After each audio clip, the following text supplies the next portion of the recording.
These are all my thoughts and opinions based on public information out there. Please do your own research, and this is for entertainment purposes only. Hello, my beautiful people. I hope you can hear me.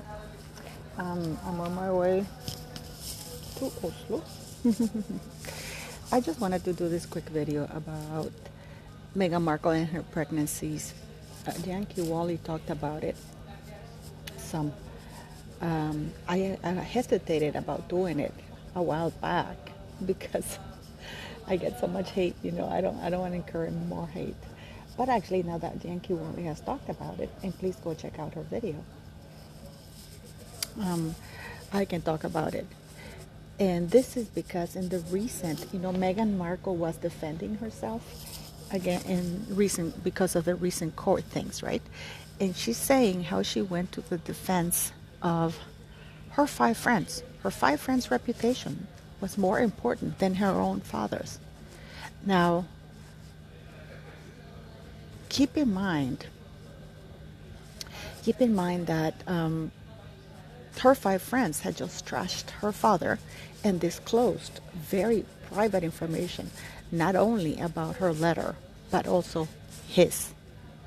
And yet her only concern, I don't think her concern was for their privacy. I think that the five witnesses probably told her, listen, or the five accomplices probably told her, listen, we didn't sign up for this. We didn't sign up for this at all, so you better fix it, because you told us that there wouldn't be any repercussions, and this has gone too far. I think that she was getting pressure from the five accomplices because, they never intended for this to be like this. They really envisioned their bullying and abuse to go differently, So, but it's incredible because in her own defense statement, she's talking about how and how the fact that the Mail on Sunday was going to out the identity of her five friends, that caused stress, and then she lost her child within days of that. Now, as it is pointed out, Mail on Sunday stated that they were going to give the information or the name of the five accomplices in the 1st of July 2020, which means that she lost her child, or whatever. She's claiming that she had a miscarriage between the 1st and 9th of July. And yet, in her letter, remember that disgusting letter she published about having a miscarriage? She said that she had a miscarriage at the end of July. So which one is it? It's incredible that this woman can't keep track of her lies. It is incredible. You guys tell me, because go to the post that I put on my YouTube channel and tell me what you think. Sorry, I'm trying to keep my earphones here. And tell me what you think, because clearly there's lies everywhere.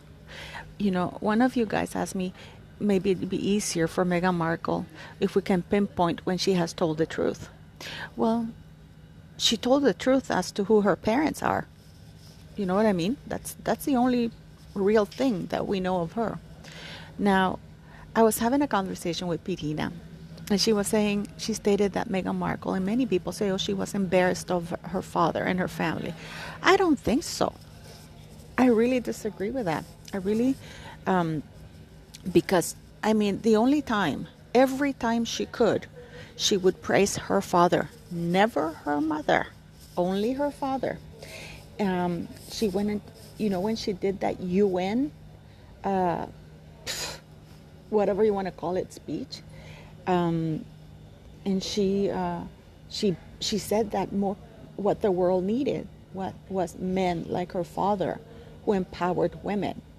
So she didn't need to, she used that very public stage to praise her own father. Had she been embarrassed of him, she would have never been talking about him. But at every point in time, she has always praised her father. Now, In in I don't know if you guys remember when she did the Rachel Ray show, where she said she was doing a genealogy thing and she was going to Malta because, her family was from Malta. That's another lie. Her family was never from Malta. And the genealogy was never about her black side of the family. It was about her father white side of the family.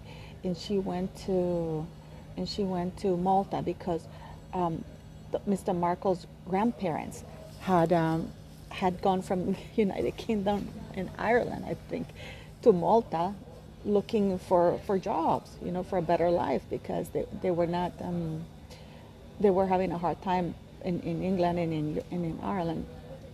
So even that, she's never looked for for um, for that. Now, I was also having this conversation with Bettina that she says that in the United States, the one drop rule applies. I can tell you that in Europe, Meghan Markle is not considered black. She's considered biracial or mixed race.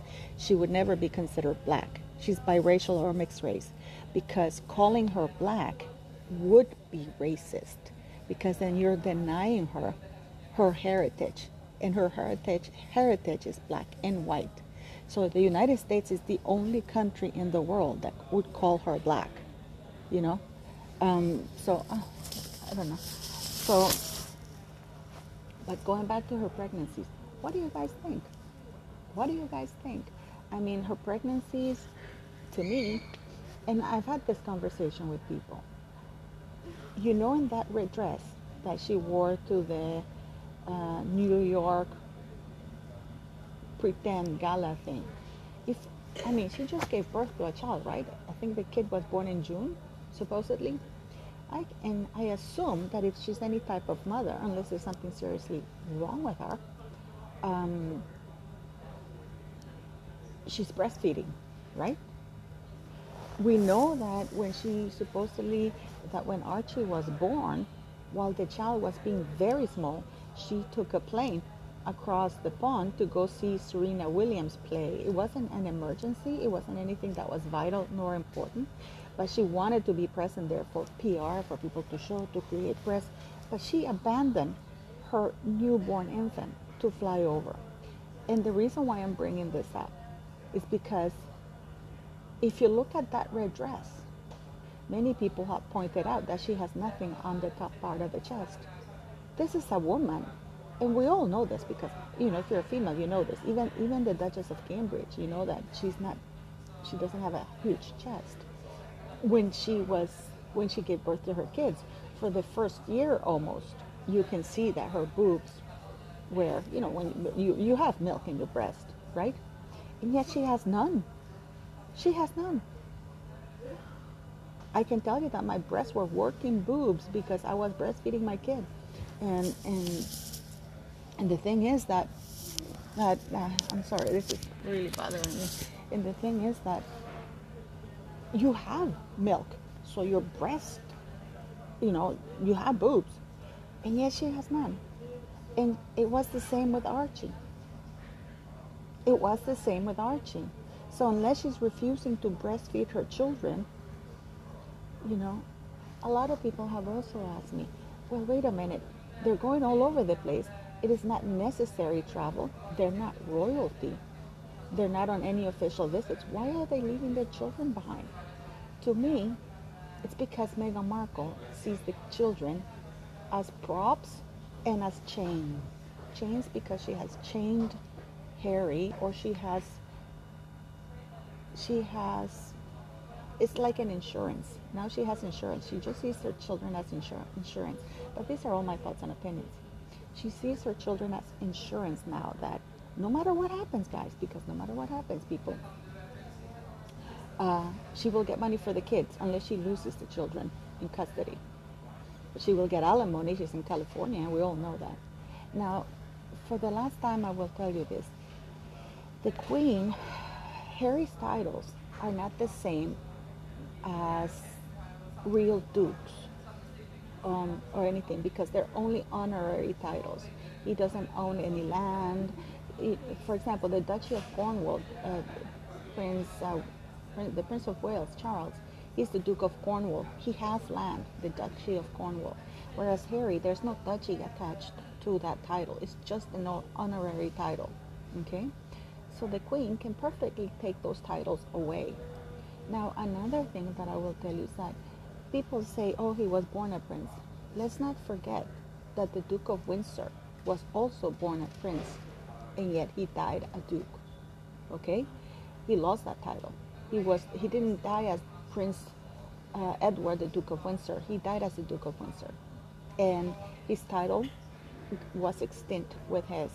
So the Queen can perfectly issue a letters patent forbidding Harry, and again, Meghan doesn't have any titles, but she can issue a letters patent forbidding Harry from using his titles in public and to only use them during royal official engagements. And that would be game over. But what do you guys think? So go to the Twitter account, the Royal Family Twitter's account, Kensington Royal and Clarence House Twitter accounts and Instagram, and ask the Queen to respectfully issue a letters patent. First, to remove Harry from the royal website, and two, to issue a letters patent forbidding Harry from using his titles, all of them, in public, and to use them only for official royal engagements. And since he has none, he will never be able to use them. You can also request, if you feel really, if you feel like it, to make that his title will be extinct upon his death, just like the Duke of Windsor's. So what do you guys think? And thank you very much for all of you who have wished me happy birthday. It's really great, and hopefully I'll see some of you on the live tonight.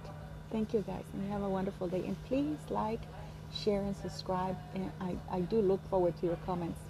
Have a good day. See, I'm coming into Oslo now. See that? Pretty cool, huh?